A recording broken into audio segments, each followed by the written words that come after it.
Chief consultant cardiac surgeon.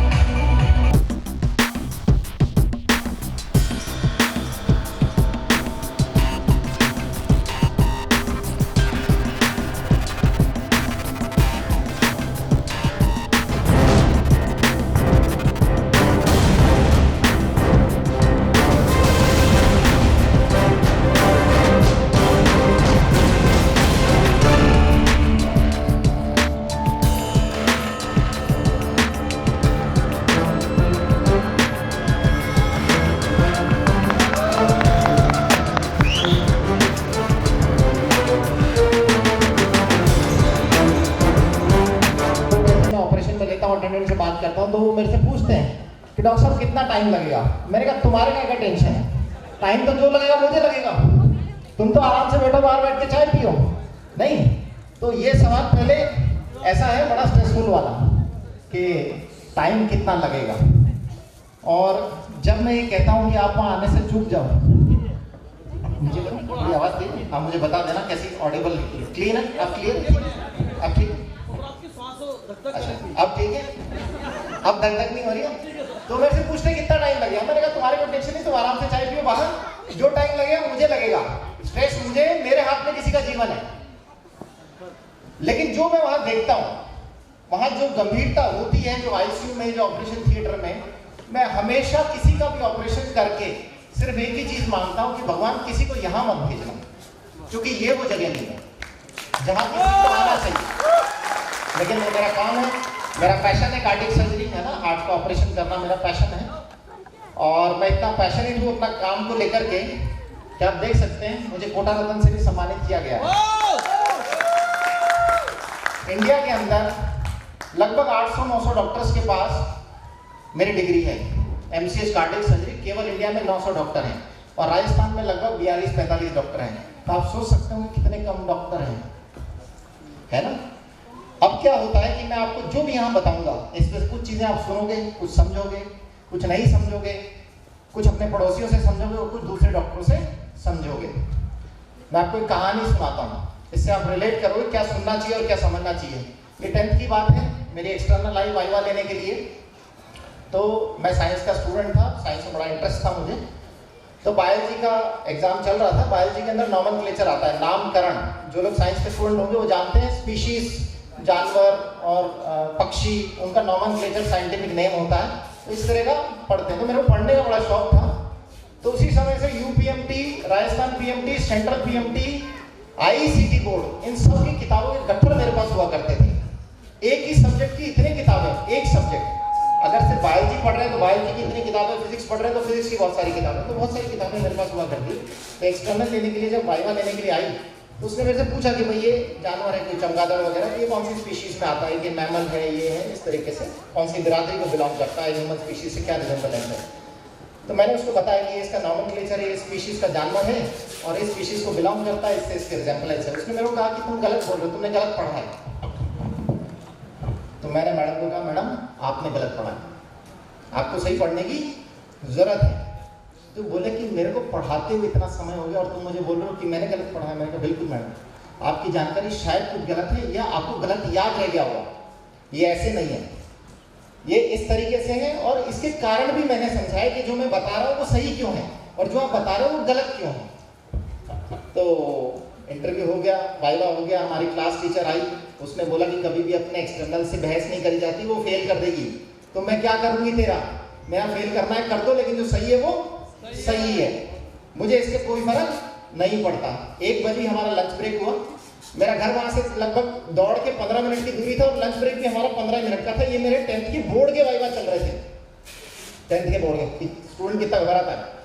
मैंने lunch नहीं लिया, मैं घर भाग के गया, मैं ऐसी किताबें इकट्ठा लेकर गया, कम से कम 10 किलो किताबें, और मैं भाग करके लेके आया। और मैंने आते ही जैसे ही हमारा लंच ब्रेक हुआ खत्म, एक्सटर्नल के सामने किताबें रख दी कि मैडम ये सारी किताबें हैं, Rajasthan board, UP board, central board, कोई सा भी बोर्ड, इनको बैठ के पढ़ते हैं। सेंट्रल बोर्ड के अंदर गलत लिखा हुआ था, बाकी सारे बोर्ड ने उसको सही जस्टिफाई किया हुआ था। मैडम ने कहा कि यार एक किताब गलत है, 4 किताबें ये कह रही है, तुझे कैसे पता है कौन सी किताब सही है। मैंने कहा मैडम हमारे डॉक्टर रमेश हैं जिनको महारत हासिल है, उन्हें कहते हैं बायोलॉजी का मास्टर जो नॉमेनक्लेचर में जिनको फॉलो किया जाता है। उन्होंने जो लिखा है कहते हैं वही सबसे सही है, और उनकी किताब में जो लिखा है वो सही है, और 3 किताबें सेम लिखती है, एक किताब अलग लिखती है, तो एक किताब जो अलग लिखती है वो गलत है। वो शायद आप जैसे किसी टीचर ने लिखी होगी, उसने सर्च नहीं करा। तो ऐसा कई बार होता है कि हम सही चीज तक पहुंच ही नहीं पाते। उसके बाद उसने आपको पढ़ा, उसने समझा, उसने कहा कि तुम सही हो। वो मुझे प्रैक्टिकल में 30 में से 30 नंबर देकर के गई, और हमारे प्रिंसिपल कह के गई कि ये बच्चा जो भी पढ़ेगा और जो भी समझेगा इसे कोई मार्क नहीं दे सकता। तो दोस्तों, जब मैंने इस पानी को समझा तो अर्जुन ने कहा कि भैया आ गए। उसके बाद हमने काम किया, तो अभी भी तीर अर्जुन ही चलाता है, मैं तो कृष्ण की तरह बस घोड़े हाँकता हूँ और कोई काम नहीं है मेरा। लेकिन जितनी किताबें हैं वो अर्जुन की देन से कह लो सारी मेरे पास पड़ी हुई है, जितने रिसर्च पेपर है मेरा पढ़ने का काम है। क्योंकि लोग कहते हैं कि डॉक्टर साहब शायद मशीन बेस्ड है, मैं कहता हूँ नहीं, मैं लोगों को विश्वास देता हूँ और उम्मीद बेचता हूँ। उम्मीद किसकी? जीवन बदलने की, है ना। ये माध्यम है, ये डिवाइस एक माध्यम है। बेच क्या रहे हैं हम? उम्मीद बेच रहे हैं। तो यहाँ तक कि डिग्री ऐसे ही मिल जाती है, कोई मजाक नहीं है। इंडिया में 800 लोगों के पास ये डिग्री है, तो बहुत मेहनत करने के बाद डिग्री मिलती है। और जब मैंने इतनी पढ़ाई कर ली तो थोड़ा सा इस पानी के बारे में पढ़ने में रखा जाता है नहीं। तो चलो मैं आपको पहले खुद से रूबरू कराऊं कि मैं हूँ कौन यहाँ से बोल रहा है, ताकि आप जब अपने गली के डॉक्टर के पास जाके पूछो तो आपको पता होना चाहिए कि आप किससे डिस्कशन कर रहे हो। ये चलेगा क्या? एक मिनट, हाँ बिल्कुल चलेगा। तो अखबारों में मेरा नाम छपता रहता है, कौन सी दुर्लभ सर्जरी, मेजर हार्ट अटैक के बाद बचा ली जान, 20% हार्ट का ऑपरेशन, 25 साल के लड़के की करी बाईपास ऑपरेशन, है ना। इस तरीके से ये 3 साल के बच्चे के फेफड़े से निकाली गांठ, है ना। ऐसे बहुत सारे अखबारों में फोटो छपती रहती है अक्सर। छोटे पैदा हुआ बच्चा है 45 दिन का, इसका किया हार्ट का ऑपरेशन। जिस माँ को ऐसे बच्चे होते हैं वो जानती है। इनफैक्ट मेरा इतना नाम था कि राजस्थान की जो गवर्नमेंट स्कीम चलती है जिसमें बच्चों का निःशुल्क हार्ट का ऑपरेशन होता है, उनके फ्रंट पेज में मेरी फोटो। तो हार्ट के ऑपरेशन, फेफड़ों के ऑपरेशन, खून की नसों के ऑपरेशन में करता हूँ, ये मेरा काम है ना। और जीवन बचाना मेरा काम है। तो उसके लिए माध्यम कुछ भी हो सकता है, ऑपरेशन हो सकता है, भोजन हो सकता है, पानी हो सकता है, पर मकसद तो जीवन बचाना ही है ना। तो जीवन हम बचा रहे हैं। अब क्यों बचा रहे हैं इसको समझना बहुत जरूरी है, क्योंकि मैंने जो समझा है मैं केवल उसकी एक झलकी आपको दूंगा, यहाँ सब कुछ बताना बहुत मुश्किल है। तो क्यों बचा रहे हैं जीवन? उसका कारण ये है कि विदेशों की तुलना में भारतीयों का दिल जो है 10 साल पहले ही धोखा दे रहा है। हम जो कह रहे हैं ना, भारतीयों की एवरेज एज कितनी है, 60-65 साल बताते हैं हम लोग। अगर 60-65 साल भारतीयों की एज है, तो ये जो 30 साल में 25 साल की उम्र में लड़के हार्ट अटैक से मर रहे हैं, जो अस्पताल भी नहीं पहुंच पा रहे, तो ये कौन है? कहाँ चली गई इनकी 60 की उम्र? कहाँ चली गई 65 की उम्र? नहीं, इसका मतलब हमारी एवरेज 65 तो नहीं है। WHO खुद कह रहा है कि हमारी एवरेज एज कम हो गई है, और यहाँ पे विदेश से औसत आयु 55 साल हमारी रह गई है। यहाँ 45 साल की उम्र में हार्ट अटैक आ रहे हैं, और 30 से कम उम्र के बहुत सारे 25 से 30% पेशेंट हमारे पास है इंडिया में। कैरियर की चिंता युवाओं को दे रही डायबिटीज और हाइपरटेंशन। बहाना अच्छा है ये? किसे कहते हैं कैरियर की चिंता? पहले के आदमी को मुझे लगता है शायद ज्यादा ही चिंताएं थी, उसके पास पैसा नहीं था। कारें देखी आपने पहले कभी? नहीं थी, घरों में नहीं थी, साइकिलें भी नहीं थी। हालांकि ने बताया कि साइकिल के लिए भी परेशानियां थी। तो आज से पहले के आदमी को तो पेट भरने की टेंशन ज्यादा थी, अपने परिवार को क्या खिलाऊंगी इसकी चिंताएं ज्यादा थी। उसके पास साधन नहीं थे, पैसा नहीं था, वो शायद ज्यादा चिंताग्रस्त था। तो उस समय बीपी और शुगर की समस्याएं ज्यादा होनी चाहिए थी, आज की तारीख में नहीं। क्योंकि आज तो आपके पास पैसा भी है, सुविधाएं भी है, गाड़ी भी है, घर भी है। ये सुविधाएं आपके माँ बाप ने इकट्ठी करके दे दी, तो ये तो टेंशन आपको नहीं होनी चाहिए। तो इसका मतलब बीमारियों का कारण चिंताएं नहीं है, क्योंकि चिंताएं तो पहले भी थी, तरीका अलग था, अब तरीका अलग हो गया। अब पढ़ाई लिखाई की जिम्मेदारी है, पहले की थोड़ा जिम्मेदारी है। टेंशन तो एक छोटे बच्चे को भी है, नर्सरी जाने वाले को भी। उसका जैसे ही माँ टिफिन और बैग बांधती है वो रोना चालू कर देता है। इसका मतलब टेंशन तो उसे भी है नहीं? तो टेंशन हर एक आदमी को है। बूढ़ा आदमी 80 साल का, उसको भी टेंशन है कि मेरे बेटे लड़ तो नहीं मरेंगे मेरे बाद, है जायदाद का क्या होगा, उसकी अलग टेंशन है। तो सब टेंशन में है। तो टेंशन कारण नहीं हो सकता बढ़ते हुए डायबिटीज और हाइपरटेंशन का। युवाओं से बात करते, कई से बात करते हैं, उनको समझाने की कोशिश करते हैं कि भाई अपने स्वास्थ्य पे ध्यान दो। तो हर आदमी क्या जवाब देता है पता है? अभी मेरे पास समय नहीं है, है ना। ये कहते हैं साहब अभी मेरे पास समय नहीं, जैसे अर्जुन ने कहा था अभी मेरे पास समय नहीं। लेकिन मैं लोगों को कहता हूं कि समय रहते समय निकाल लीजिए, नहीं तो समय से पहले यदि परिवार के किसी सदस्य का समय पूरा हो गया तो आपके पास केवल समय ही समय बचेगा। फिर कई लोग कहते हैं कि अभी हमारे पास पैसा नहीं, तो कहो यार मैं तुम्हें बिजनेस अपॉर्चुनिटी दिखाता हूं, तो तुम कैरियर की चिंता में हो ना, तुम्हें बिजनेस अपॉर्चुनिटी दिखाता हूं। तो बिजनेस अपॉर्चुनिटी भी नहीं देखेगा, वो करोड़पति की औलाद है, वो कुछ भी नहीं समझ रहा है, ना वो सेहत समझ रहा, ना वो पैसा समझ रहा। तो ऐसा आदमी तो डायबिटीज हाइपरटेंशन से मर भी जाए तो क्या टेंशन, ठीक है। ऐसे चाहिए कि ये जनरेशन आगे नहीं चल सकती। अभी लिखा है खान पान बदलने से सेहत पर 80 लाख करोड़ का बोझ। इसका मतलब जो बदला है इतने सालों में वो टेंशन नहीं है, वो हमारा खान पान है, तभी ये एक्स्ट्रा बोझ हमारे ऊपर। कौन है जानते हो? सुंदर सी बांग्ला हीरोइन है, ये 25 साल की। आप लोग जब डेमो दिखाते हो ना तो उसकी एक बुकलेट छपवा रखी है आप लोगों ने, उसके पेज पे ये हीरोइन आती है। कोई नाम बता सकता है? एडिला शर्मा। यार जितने सारे लोग यहाँ डेमो दिखाते हैं, पन्ने पे इसकी फोटो है, आपको नहीं पता है कौन है। 25 साल की उम्र में ब्रेन ट्यूमर से इसकी डेथ हो गई। इसका मतलब पैसा आपके जीवन की सुरक्षा की गारंटी नहीं है। ये कपल आजकल रीलों में बहुत हाईलाइट हो रहा है। नेपाल का कपल है, बहुत फेमस यूट्यूबर है दोनों। 36 साल का लड़का, ये भी ब्रेन ट्यूमर से एक्सपायर हो गया। जीवन का रास्ता हर एक को मिले ये जरूरी नहीं है। कोटा क्लास लेकर घर पहुंची 32 वर्षीय प्रोफेसर को हार्ट अटैक, मौत। अभी हम किसी प्रोफेसर के पास जाते हैं कि सर ने हमें बताया कि अच्छा खान पीन होना चाहिए, शुद्ध खाना पीना खाओ, जीवन को ऐसे बदलो। तो कहेगी मैं प्रोफेसर हूँ, मुझे क्या सिखाएगा? नहीं, ऐसे एटीट्यूड वाले लोग मिलते होंगे ना आपको। मुझे तो खूब मिलते हैं, मुझे तो खूब मिलते हैं, आपको नहीं मिलते होंगे, मुझे खूब मिलते हैं। कोई फर्क नहीं पड़ता। क्या फर्क पड़ता है? कुछ दिन बाद वो इस दुनिया में नहीं रहेंगे, कहाँ जाएंगे? टहलने के बाद बाथरूम में गिरा 27 साल का युवक, हार्ट अटैक से मौत। पहले बीमारी नहीं थी, अच्छा खासा हंसता खेलता चले गए। आपको ही पता ही नहीं कि आपके शरीर में क्या चल रहा है, क्या केमिकल लोचा चल रहा है आपके शरीर में, कैसे जाना? आपको मानना पड़ेगा कि आज की तारीख में जितनी भी समस्याएं हो रही है, वो समस्याएं हर आदमी झेल रहा है अपने शरीर में, चाहे वो हवा हो, पानी हो, खाना हो, या जो भी है, वो सबके साथ समान रूप से समस्या है।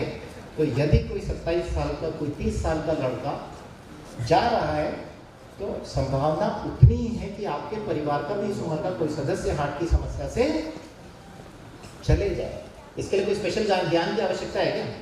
ये अखबारों में छप रहा है, कि मैंने नहीं लिखा, मेरे घर में कोई अखबार नहीं छपता, ये अखबारों में लिखा है। पति की रिटायरमेंट पार्टी में पत्नी दुनिया से विदा, माला पहनाई, बेहोश हुई और मौत। 7 दिन पहले की न्यूज है।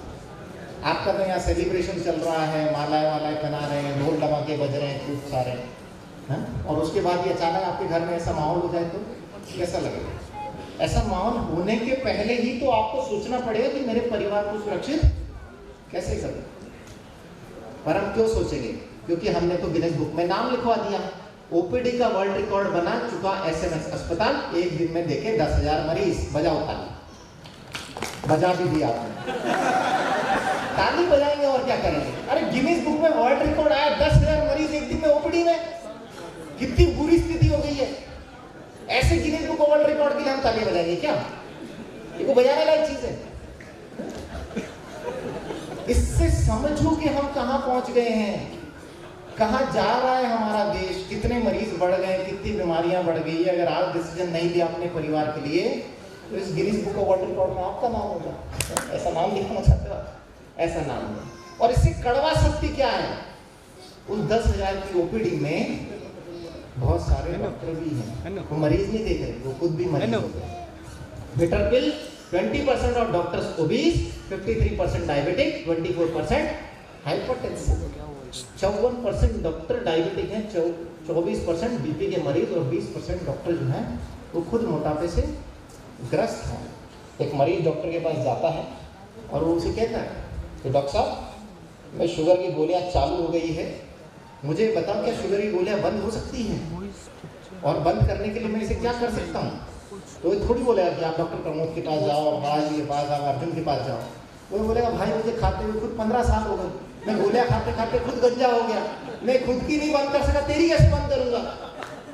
फिर वो बोलेगा कि वो डॉक्टर प्रमोद मिले थे, वो तो कह रहे हैं कि वो तो शुगर की गोली बंद करा देते हैं, खान पीन में थोड़ा सा करके और थोड़ा सा बताएंगे, वो समझाएंगे और गोली बंद हो जाएगी।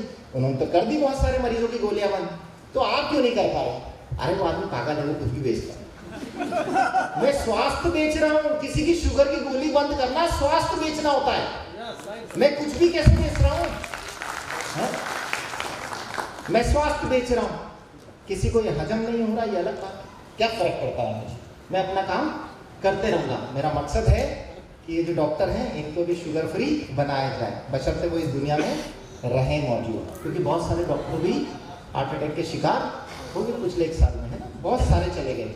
अब मैं क्यों मानता हूँ इन सबके बीच में शरीर कीमती है? क्योंकि ये हमारा जो शरीर है 550 करोड़ का है। कितने का?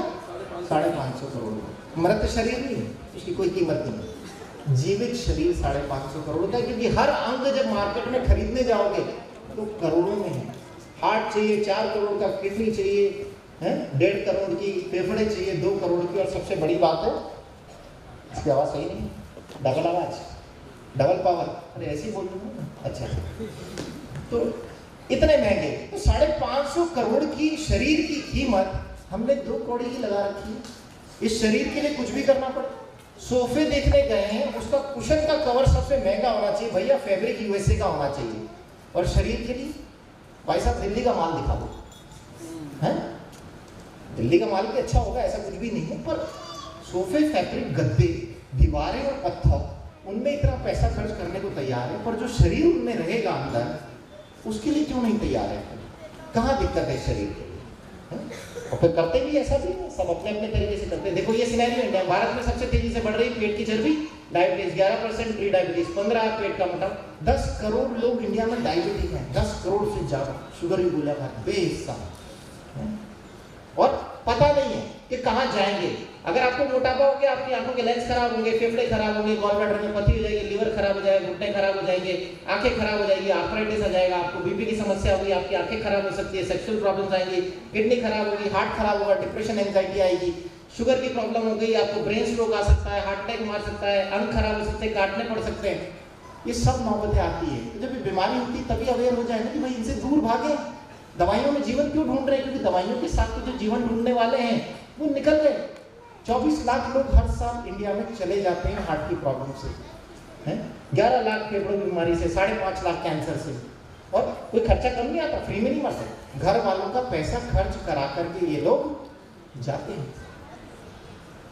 कई लोगों से मैं बात करता हूँ कि यार तुम्हारे घर में तुम्हें इस डिवाइस को प्लान करना चाहिए, इससे तुम्हारी हेल्थ इश्यूज ठीक होंगे, जीवन सुधरेगा, बदलेगा, और फिर मैं तुम्हारी हेल्प करूंगा, जो भी मेडिकल गाइडेंस चाहिए, जैसी भी चाहिए, तुम्हारी दवाइयाँ बंद करने की मदद जो भी करनी होगी मैं करूंगा, तुम्हारी पूरी गाइडेंस दूंगा, जो भी मेरी मेडिकल नॉलेज है वो लगाएंगे और तुम्हारे घर की मेडिकल इश्यूज को सॉर्ट आउट करेंगे। मुझे बहुत सिंपल जवाब देते हैं कि अभी अभी हमने एक प्लॉट खरीदा है, अभी हमने वो मकान खरीदा है, और एक हमारी इसकी प्लानिंग चल रही है बच्चों के लिए। अभी हमने इस चीज़ का इन्वेस्टमेंट डाला है, तो उसमें अभी हमारे सारे पैसे खत्म हो गए, तो अभी हमारे पास पैसे नहीं है ना, और मशीन महंगी है। बच्चा कितने साल का? 4 साल का, उसके लिए हमने इन्वेस्टमेंट डाल दिया, एक प्लॉट हमने ले लिया। अरे जब बच्चा 20-25 साल का होगा, अपने लिए कमाने लायक होगा, कमाऊ कूद होगा, तो वैसे ही कमा लेगा, प्लॉट भी खरीद लेगा। पर अगले उसके 20-25 साल तक होने तक आपने अपने शरीर को क्या सुरक्षा दी? क्या गारंटी है वो प्लॉट आपके साथ ही नहीं चले जाएगा? हैं कहीं ऐसा तो नहीं कि आपको कोई ऐसी बीमारी हो जाए जिसमें आपका घर बिक जाए, वो प्लॉट बिक जाए, और वो बच्चा कर्जे के साथ बड़ा हो। मनीष कहाँ है? मनीष फादर गए तक कितना कर्जा था सिर पे? 28 लाख, 28-30 लाख होगा। प्रॉपर्टी छोड़ के गए थे, पर उम्मीद तो करता है ना हर पिता अपने बच्चे के लिए छोड़ के जाऊंगा। गए थे छोड़ के? नहीं, लग गया ना, कर्जा छोड़ के गए। जैसे बहुत सारे परिवारों में माँ बाप पैसा नहीं छोड़ के जाते, कर्जा छोड़ के जाते हैं, सही वक्त पे वो शरीर की वैल्यू रियलाइज नहीं करते। आप मकान मत बनाइए, प्लॉट मत बनाइए, प्रॉपर्टी मत बनाइए, शरीर बनाइए। कई डॉक्टर मेरे से मिलते हैं, आते जाते हैं, आप करते हैं, अरे यार तेरी उम्र बड़ी लंबी है, अभी याद कर। मैं कहता हूँ 150 साल है, उसमें क्या है? अरे 150 साल किसी की थोड़ी होती है। मैंने कहा तुम्हारी नहीं हुई, मेरी तो है। मैं कहा अभी तो याद कर रहे थे तुम। मैंने कहा जब रामचरितमानस में लिखा है कि हर अंग की आयु 300 वर्ष है, तो मैं 150 की तो उम्मीद कर सकता हूँ ना, और मैं 150 वर्ष जीने के लिए मेहनत कर रहा हूँ। तुम क्या कर रहे हो ये बताओ? तुम नहीं कर रहे थे, तुम 60 में निकल लोगे, मैं तो कर रहा हूँ। एक डॉक्टर अपनी डिग्री लेके निकलता है, बड़ी डिग्री लेके निकलता है, 40 साल की उम्र में जाके वो अपनी प्रैक्टिस में लैंड अप होता है, फिर कमाना स्टार्ट करता है। और अगर 60 में निकल गया तो कमाया कब और उड़ाया कब? तो मैं उनसे कहता हूँ भाई अगर 40 में कमाना शुरू करा है तो कम से कम 40 साल और भी तो कमाए, तब तो आनंद है इस डिग्री को लेने का। नहीं तो फिर खेती करना ज्यादा बढ़िया है, 20 साल की उम्र में खेती करो और 60 साल की उम्र में निकल लो, 40 साल कमाए। और 40 की उम्र में अगर कमाना शुरू करा और 60 में निकल ले तो फिर क्या कमाया आपने? सिर्फ समय गवाया। तो जितना आप शरीर को खपा रहे हो उतना शरीर को ठीक भी रखो ताकि आप अपने पैसे का आनंद ले सको। मर्सिडीज कार में बैठने वाले को अगर पाइल्स फिशर की प्रॉब्लम है तो क्या फायदा कि उसकी सीट कितने करोड़ की है?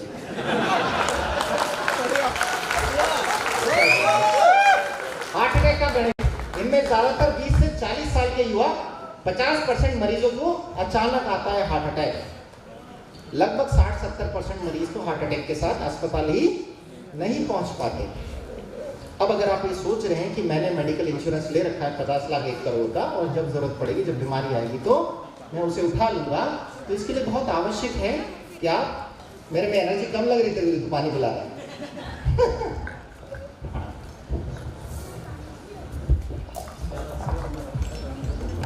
खराब खान पान, एयर पोल्यूशन 31%, हाई कोलेस्ट्रॉल 30%, तंबाकू 20%। अब अगर आप इसमें देखो तो मैक्सिमम परसेंटेज को हम सही कर सकते हैं, ये हमारे हाथ में है। जब पानी में तेल घोल के दिखाता है ना कोई डेमो, तो समझ जाओ कि कोलेस्ट्रॉल को बैलेंस करना बहुत ही आसान है। आज आपको पुड़ियाँ खिलाने का आइडिया मेरा ही था कि अगर आपके पास वो यंत्र है जिससे बढ़िया पानी निकलता है तो आप कोलेस्ट्रॉल कम कर लोगे, और जिनके नहीं है वो पूड़ी खाएंगे और हार्ट के ब्लॉक के साथ मेरे पास आएंगे, मेरे पास फिर फायदा। मैंने दोनों तरफ से फायदा दिया।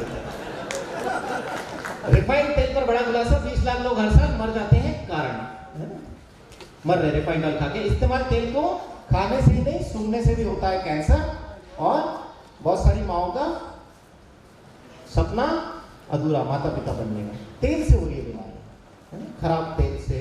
सिर्फ हार्ट की प्रॉब्लम्स नहीं हो रही, इनफर्टिलिटी की प्रॉब्लम और दूसरी प्रॉब्लम्स भी इनसे आ रही है। अपन कहते हैं कच्ची घानी का तेल खाओ, लेकिन इसको भी शरीर को पचाने की एक लिमिट है, एक लिमिट के बियॉन्ड तो आपको मदद लेनी पड़ेगी ना, अपने खान पीन में सुधार करना ही पड़ेगा। और फिर हम जैसे ही बोलते हैं माओ को कि अपने खान पीन में सुधार करो, अपने बच्चों को कुछ अच्छा खिलाओ, वो क्या अच्छा खिलाती है? ऐसे डब्बे ले आती है, रंगीन ढक्कन वाले डब्बे, सब माएँ पहचानती हुई, इनके वो भयंकर एड आते हैं टीवी पे, तो सब माएँ खिलाती है और बच्चे उनके फिर 20 साल में हार्ट अटैक के शिकार हो जाते हैं। जिसके भी बच्चे रो रहे हैं, मुझे लग रहा है डब्बे का ढक्कन पहचान ले। मुक्तिधाम में 91 दिनों में 558 चिताएं जली, हर तीसरी मौत हार्ट अटैक से। क्या फर्क पड़ता है? आपने तो जला दिया और आराम से घर पे से हो गया, जिसके गया है जो गया। मंदसौर का ये क्या? मैंने इसलिए फटाफट निकाल दी, पहचान गए होंगे आपको। इधर एक आधे को आ गया हार्ट अटैक देख करके तो निकालनी पड़ेगी ना, और यार हर तीसरा मर रहा है, तो डर भी सकते हैं। तो डरने का नहीं है, अपन रास्ता भी बता रहे हैं आपको। 70% ऑफ डेड आर मेन। ये किडनी के सिनेरियो, आप ये ग्राफ देखो इधर, 2023 में किडनी पेशेंट्स का ग्राफ ऊपर गया या नीचे गया? किडनी पेशेंट बढ़ रहे हैं, इनसे डेथ भी बढ़ रही है अपनी, तो इस तरह के मरीज अपने बढ़ रहे हैं। भारत में सबसे ज्यादा मामले ब्रेस्ट कैंसर क्या है? मौतें भी सबसे ज्यादा इसी से हुई है? ठीक है, अभी आदमी सोचता है क्या बात है, सबसे ज्यादा मौत ब्रेस्ट कैंसर से हो रही बढ़ रहा है, चलो नई बीवी लेके आऊंगा। अब तो मैं नहीं लगा रहा, अब तो मैं ऐसी कोई भी चीज नहीं लूंगा जिससे मेरी बीवी बचे।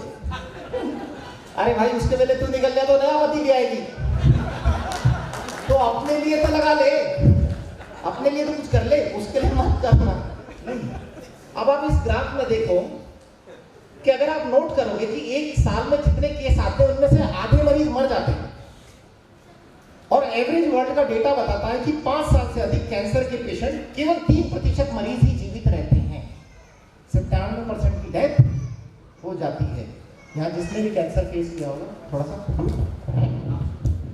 ठीक है, तो अच्छी आवाज आ रही है, अच्छा सांस की आ रही है, ठीक। तो आपने नोटिस, जो डेटा है वर्ल्ड वाइड जो बताया 5 साल से ज्यादा जो है केवल 3% मरीज ही जीवित रहते हैं, 57% जो मरीज हैं चले जाते हैं। फिर भी देखो कैंसर का मरीज जो होता है उसको बड़ी उम्मीद होती है जीने की, उसके परिवार को बड़ी उम्मीद होती है कि जब हम इसका इलाज करा रहे हैं तो ये पक्का जीवित बचेगा और ये एक अच्छा जीवन जिएगा। वर्ल्ड वाइड जो डेटा है, जो रिसर्च हो चुकी है, वो गलत नहीं है, हो भी नहीं सकती। बहुत सारे मरीजों पे स्टडी करी गई है, तब जाकर के वो डेटा सामने आया। तो आप ये विश्वास कर लीजिए कि अगर आपको कोई जानकार मरीज है, जैसे कैंसर हो गया, वो चाहे सर्जरी कराए, कीमो ले, रेडियोथेरेपी ले, हमारी मेडिकल साइंसेस के अनुसार ज़्यादा से ज़्यादा कोई मरीज अगर जिएगा तो 5 साल, उसके बाद उसे रिकरेंस हो जाएगी और वो नहीं बचेगा। पर ऐसा होता है, आप देखते भी है ना। तो बीमारी आने से पहले हमें रोकनी, और अगर आ गई है तो हमें शरीर को सुधारने की आवश्यकता है। ये ग्राफ मैंने इसीलिए लगाया कि आपको पता लगे कैंसर होने के बाद जीवन इतना आसान नहीं है।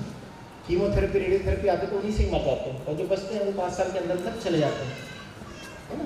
बीमारियाँ और क्या कारण जान रहे हैं अपन, किस लिए हो रहा है, ये देखो ऐसे हो रहे हैं। दिल्ली में WHO की सीमा से 60 गुना जहरीली हो गई हवा। 50 सिगरेट दिल्ली में रहने वाला पी रहा और 10 सिगरेट राजस्थान में रहने वाला पी रहा। MP में रहने वाले भी लगभग 10 से 15 सिगरेट के बराबर धुआं खींच लेते हैं। क्या हो रहा है, हवा जा रही है शरीर में, खराब कर रही है, खराब हो रहा है अंदर से शरीर, लेकिन दिख नहीं रहा।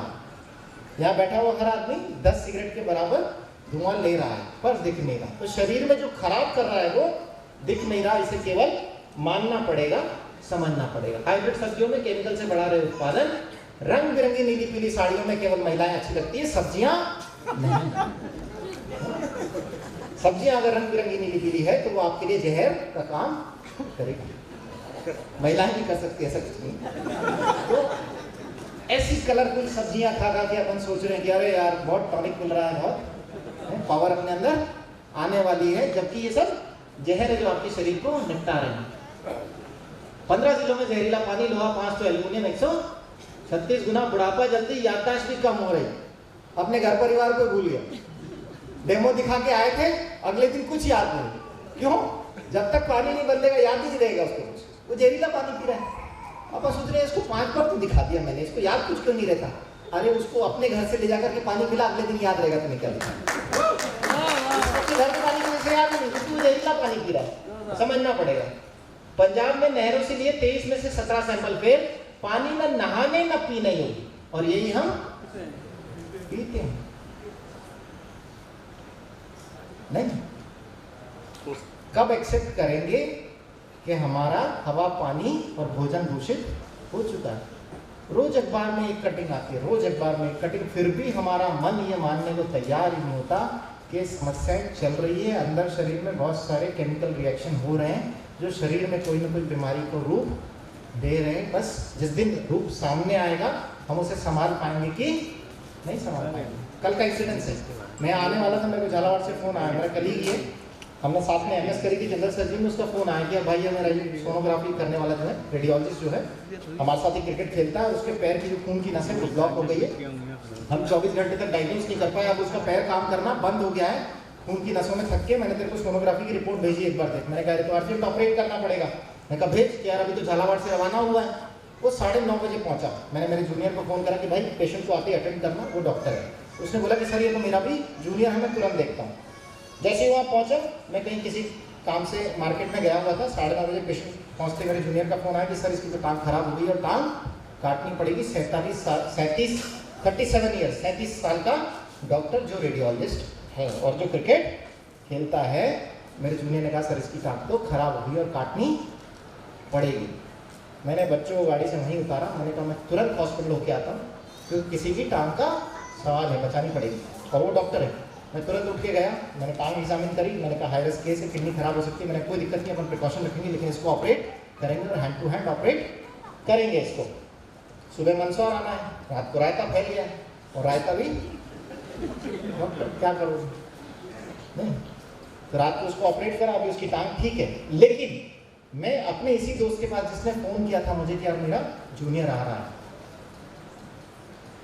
उसके पास झालावाड़ गया था, अर्जुन और मैं विमल के पास गए, तेरे को ध्यान रखो। हाँ, मैं अर्जुन कैसे बुलाता हूँ, ये अपलाइन नहीं, ये मेरा वो ये धनुष चराने वाला।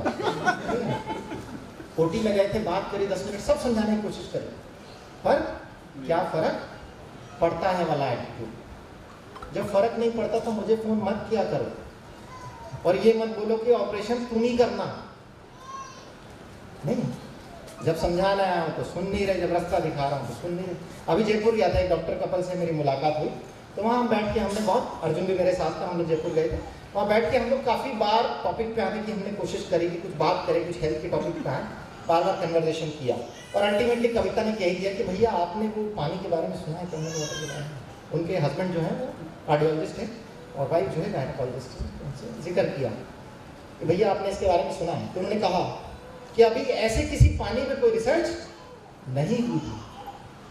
6,500 डॉक्टर क्लिनिकल ट्रायल कर चुके हैं, उन्होंने ये 20 साल में अस्पतालों में प्रूव कर दिया कि पानी मनुष्यों का जीवन बदल सकता है और ये उनको बीमारियों से निजात दिला सकता है। कैसे दिला सकता है इसके ऊपर पूरे रिसर्च पेपर मेरे मोबाइल में है, हाड़ा जी ने मांगे, तुरंत मैंने 10 पेपर इनको भेज दिए थे, एक डॉक्टर को भेजने। मैंने वो पेपर खोले और उनको बोला कि अगर इस पर रिसर्च नहीं हुई है तो ये किन डॉक्टरों ने लिखी है? उन्होंने मोबाइल ऐसे लिखा, हाँ हाँ वो तो ठीक है, पर इससे बीमारियां कहाँ ठीक होती है? मैंने कहा होती है, ये जापान के हॉस्पिटल्स का वीडियो है मेरे पास, ये देखो।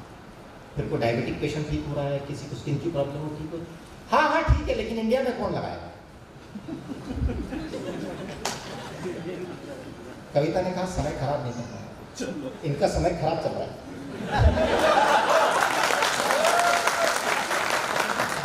तो ऐसी समस्या हमारे जीवन में चल रही है। इनफैक्ट बोतल बंद पानी, देखो कोई भी ना दिल पे नहीं ले इन बातों को, है ना कोई आम जनता ले, ना कोई डॉक्टर ले, ये सिर्फ मेरे बताने का नजरिया है कि हम प्रेम भाव से चीजों को समझ जाए, ठीक है ना। जीवन सबका ही संकट में है, देखो है ना, कोई स्पेसिफिक नहीं, एक आम आदमी ठेला चलाने वाले का भी संकट में है, कोई बड़े बिजनेसमैन का भी संकट में, डॉक्टर का भी संकट में, सब बराबर से संकट में, क्योंकि दूषित हवा पानी भोजन जो है वो सभी के जीवन में बराबर से जा रहा है। अगर कोई नहीं सुधारेगा तो वो चाहे करोड़पति हो चाहे रोडपति हो, सब संकट में आने ही आने हैं ना। रोडपति के पास तो ऑप्शन नहीं, पैसा नहीं, पर करोड़पति के पास तो है, तो उसे सोचना चाहिए। तो बोतल बंद पानी बड़े, उससे हम कहते हैं कि भैया वो नाम ही हमें सीखा। पहले आता था मिनरल वाटर, फिर आया पैकेज ड्रिंकिंग वाटर, अब नए कंसेप्ट आ रहे हैं लाइक हिमालयन वाटर। आपने देखा बॉटलों में चेंज कर दिया। इसका मतलब पैकेजिंग कंपनियां समझ चुकी है कि हिमालय का जो पानी है, गंगा का जो पानी है, उसमें कुछ तो खास है, हमें ये बोल के बेचना पड़ेगा कि ये हिमालयन पानी है। पर आम आदमी को जानकारी नहीं कि हिमालय का पानी क्या है और गंगा का पानी क्या है। उसका तो क्योंकि जब प्रेजेंटेशन या डेमो दिखाने वाला आता है, वो बेचारा कोई थैला दे करके, तो उसकी बात हम समझते ही नहीं। हमें तो 60-80 रुपए की बोतल ही समझ में आती, वो आदमी समझ में नहीं आता। पर 60-80 रुपए की बोतल का मैं खुद दिखाता हूँ अपने हाथ से, क्यों नहीं समझ में आता, तो बेचारा थैले वाला क्या कर लेगा। तो ये पानी लोगों को बहुत पसंद है, स्वाद में बहुत अच्छा लगता है, इसमें बहुत मिनरल्स हैं, और मिनरल्स के साथ प्लास्टिक और बहुत सारे केमिकल हैं जो हमारे जीवन को लंबा करेंगे। लंबा कैसे? ऐसे। अब ये समस्या क्यों हो रही है? क्योंकि सारे संकटों के बीच में मानव घिरा हुआ है। किसान ने पेस्टिसाइड डाला, मिट्टी से पानी में गया, पेस्टिसाइड हमने खाए, पानी में गया, पानी खराब हो गया। फैक्ट्रियों का केमिकल पानी में गया, हवा में गया, हमने सूंघा, पानी में गया, हमने पिया। जितना धुआं हवा में उड़ा गाड़ियों से, बरसात से पानी में गया, आधा हमने सूंघ लिया, बाकी आधा हमने पी लिया।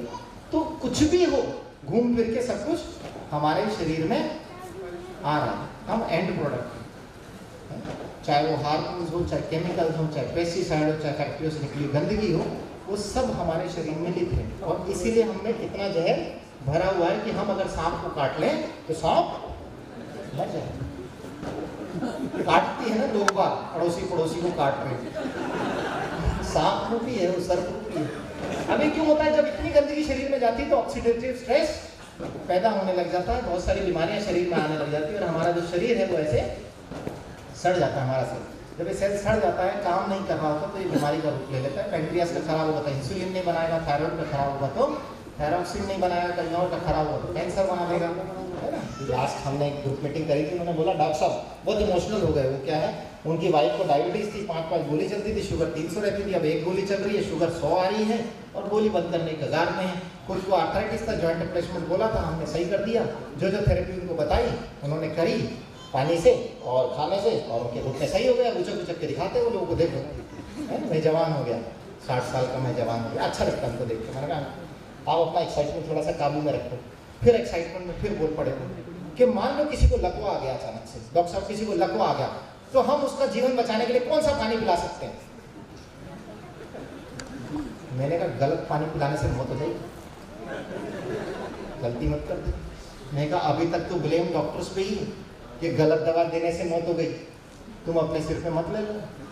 तुमने अपने लिए बहुत एक अच्छी चीज़ लगाई है, इसे समझ लो, इसे इस्तेमाल कर लो। मैं बैठा हूँ तुम्हारी मदद करने के लिए।